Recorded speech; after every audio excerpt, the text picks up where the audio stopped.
नमस्कार विद्यार्थी मित्रांनो, मी रक्षंदा वाहुळे तुमचे वीरा करिअर अकॅडमीवर मनपूर्वक स्वागत करीत आहे। आपण घेत आहोत महाराष्ट्र पोलीस भरती आणि रेल्वे पोलीस भरती 2024 चे सामान्य ज्ञान 15 मिनिटात 25 प्रश्न। आपण जे सराव पेपर घेत आहोत ते तुम्हाला अत्यंत फायदेशीर असे ठरणार आहे, कारण आपण सगळे मोस्ट एमपी क्वेश्चन्स घेत आहोत आणि आपले हे सराव पेपर जोपर्यंत महाराष्ट्र पोलीस भरती आणि रेल्वे पोलीस भरती होत नाही तोपर्यंत आपल्या चॅनलवर असेच येत राहणार आहे। तर शेवटपर्यंत आपला व्हिडिओ बघायचा आहे आणि आपल्या चॅनलवर तुम्ही जर नवीन असाल तर आपल्या चॅनलला सबस्क्राइब करायला विसरायचं नाही आहे, कारण यावेळेस खाकीसाठी नाही ठेवणार आपण काही बाकी। तर आजचा आपला सराव पेपर आहे 6। चला तर आपल्या पहिल्या प्रश्नाला सुरुवात करूया। पंडित रमाबाईंनी कोणत्या वर्षी उच्चवर्णीय विधवांना मदत करण्यासाठी शारदा सदनाची स्थापना केली? तर याचे पर्याय बघा। 1889, 1887, 1888 आणि 1890 मध्ये।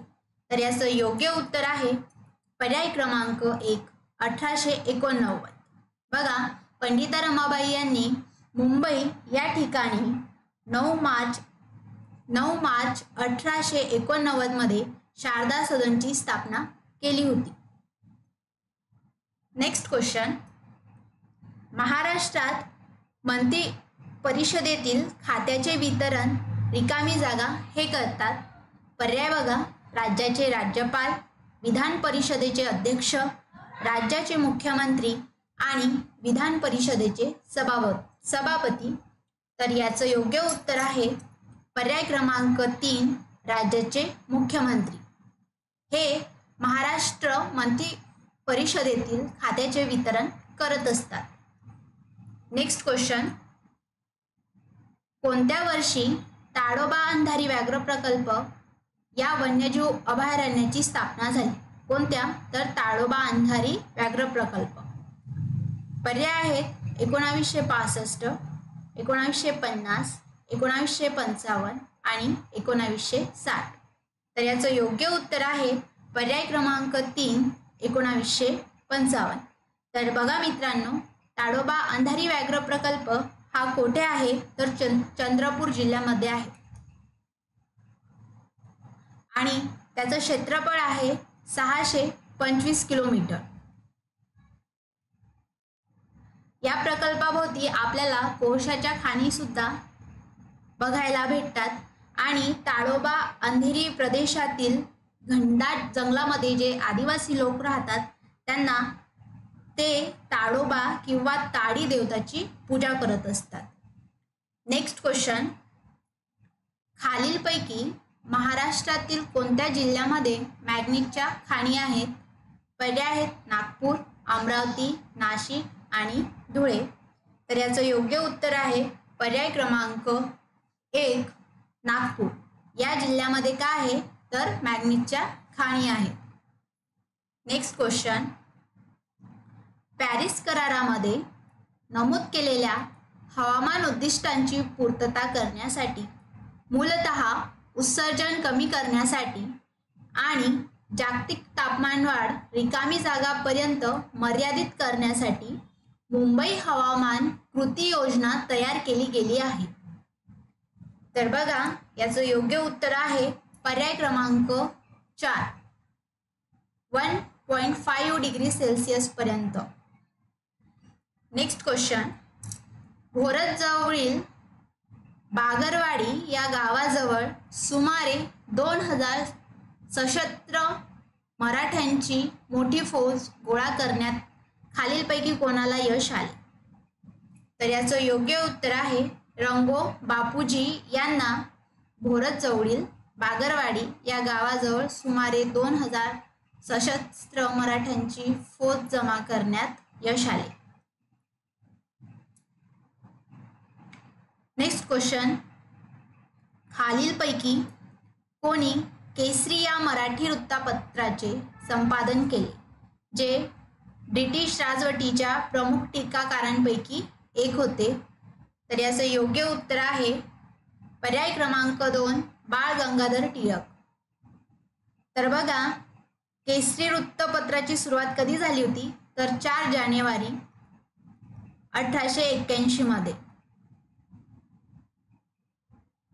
आणि या वृत्तपत्राचे भाषा स्वरूप काय होते तर मराठी. मराठीमध्ये हे वृत्तपत्र प्रकाशित व्हायचे. नेक्स्ट क्वेश्चन, खालीलपैकी कोणते विधान योग्य आहे? तर यामध्ये योग्य पर्याय आहे आपला पर्याय क्रमांक 3. महाराष्ट्रात 36 जिल्हे आहेत जे प्रशासकीय हेतूंसाठी 6 महसूल विभागांमध्ये विभागलेले आहेत. नेक्स्ट क्वेश्चन, खालीलपैकी कोणाची जुलै 2022 मध्ये महाराष्ट्राचे नवीन विधानसभा अध्यक्ष म्हणून निवड झाली आहे? बघा मित्रांनो, इथे विधानसभाचे अध्यक्ष आपल्याला विचारलेले आहेत. तर याचं योग्य उत्तर आहे पर्याय क्रमांक 1 राहुल नार्वेकर. हे 2022 मध्ये नवे विधानसभा अध्यक्ष होते महाराष्ट्राचे. तर ही निवड 3 जुलैला झाली होती आणि राहुल नार्वेकर यांना 164 मते पडली होती यामध्ये. आणि त्यांच्या ऑपोजिट कोण होतं तर राजन साळवी यांना 107 मते मिळाली होती. नेक्स्ट क्वेश्चन, खालीलपैकी कोणत्या महान मराठा सेनापतीला विंध्य पलीकडे मराठा साम्राज्याचा विस्तार करण्याचे श्रेय दिले जाते? तर पर्याय बघा, पहिले माधवराव, पहिले बाजीराव, अहिल्याबाई होळकर आणि चिमाजी आप्पा. तर याचं योग्य उत्तर आहे पर्याय क्रमांक 2 पहिले बाजीराव. नेक्स्ट क्वेश्चन, कोणत्या काळात मराठा राजाला संपूर्ण दख्खन द्वीपकल्पाचा अधिपती म्हणून ओळख मिळाली? तर याचं योग्य उत्तर आहे पर्याय क्रमांक 4 1730च्या दशकामध्ये जो मराठा राजा होता त्याला संपूर्ण दख्खन द्वीपकल्पाचा अधिपती म्हणून ओळख मिळाली.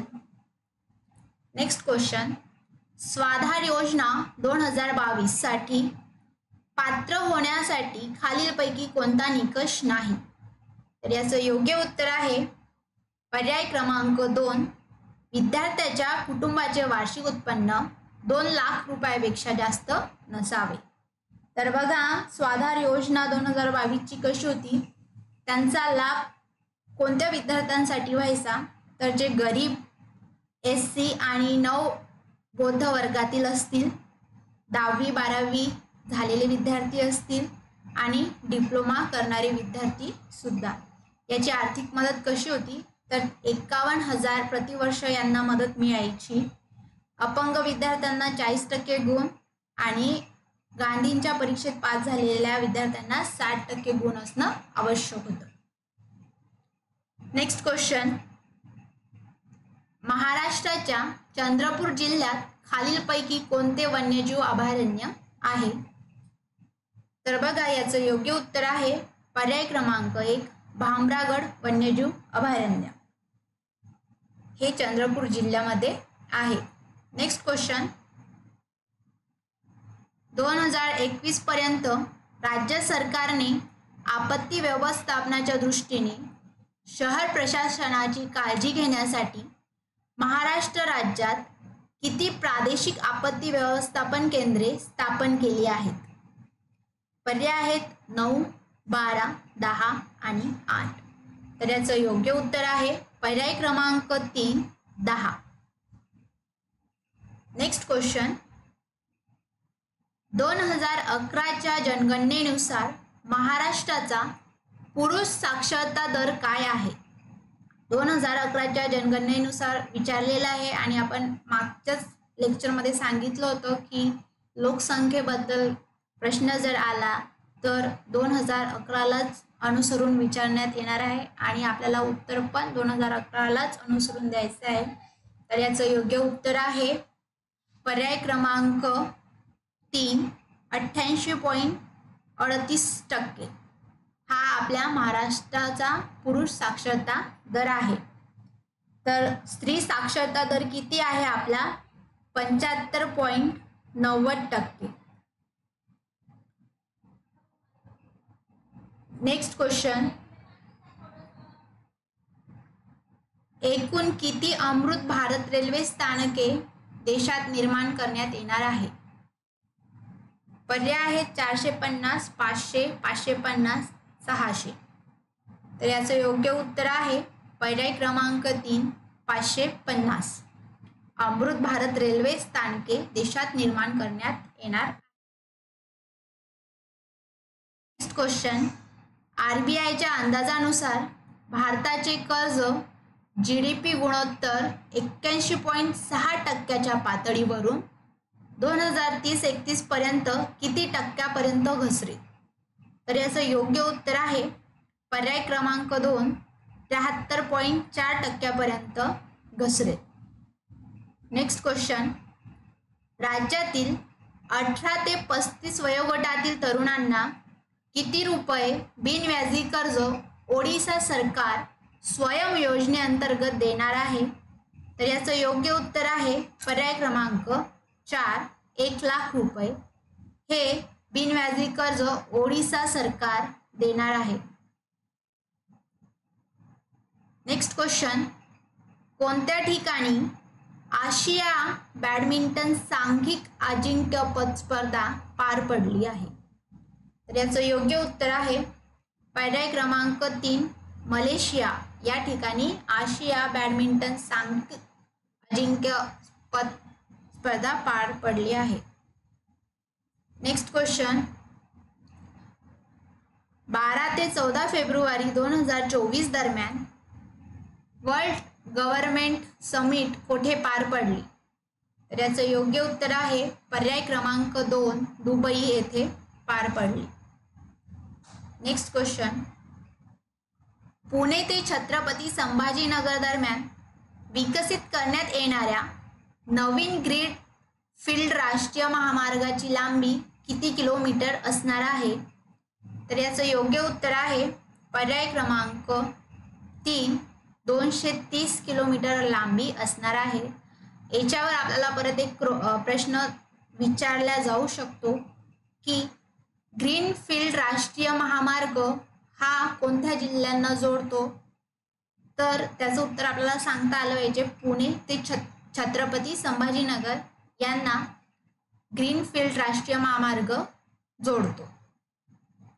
तर हा क्वेश्चन लक्षात ठेवायचा आहे.